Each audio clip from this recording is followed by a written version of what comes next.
balita na ikay mawiwili. So mga par, opisyal na nga po ang fight date ng ating pambansang kamao Manny Pacquiao para sa kanyang next fight. Kung saan mga idol, kumpirmado na ang kanyang laban sa January 24 sa Las Vegas. Pero tikom pa rin mga idol ang Premier Boxing Champion kung sino makakalaban ni Pacman dito. Pero ang frontliner mga idol si Rolando Romero. Pero mas mabuti mga idol, nahintayin na lang natin ang announcement ng PBC sa laban ni Pacman. Marami kasi pwede hugutin ng PBC na pwede makalaban ni Pacman.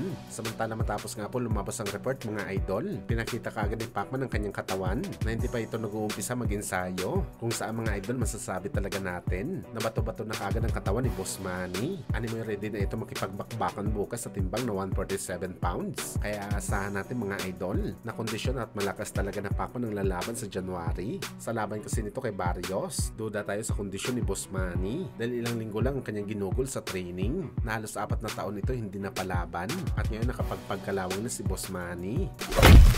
Samantala matapos nga po kumalat ang rumors mga idol sa social media, nakabilang daw ang ating Filipino Flash Nonito Donaire Jr. sa undercard sa bakbakan ni Jake Paul kalaban si Tank Davis sa November. Kung saan mga idol, rumors lang talaga ang balita na to dahil kompleto na po ang lineup sa undercard ni Jake Paul at Tank Davis. At hindi po kabilang dito ang ating Filipino Flash Nonito Donaire Jr. Bagamat kasabay nito mga idol, meron ulit lumabas na rumors sa internet na dahil bigo daw si Flash na may isama sa big fight ni Jake Paul, ay malaki daw ang chance mga idol na mapabilang si Donaire sa undercard ng ating pambansang kamao Manny Pacquiao sa laban nito sa January 24 under sa promotion ng PBC.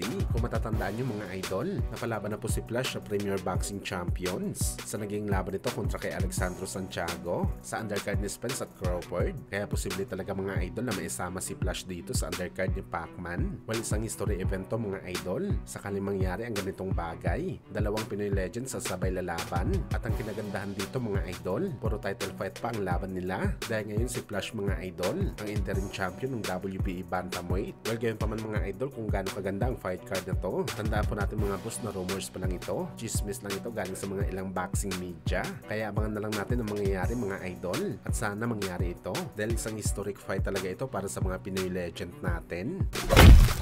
Sa kabilang banda naman mga idol, angas ng Pinas General Casimero, sinabing kwento na lang daw sana si Inoue sakaling naglaban sila mga idol dati. Kumbaga mga idol parang sinasabi ni Casimero dito na ordinaryong boxer na lang sana si Inoue ngayon dahil sigurado si Alas na tatalunan niya ang Hapon sa bakbakan nila.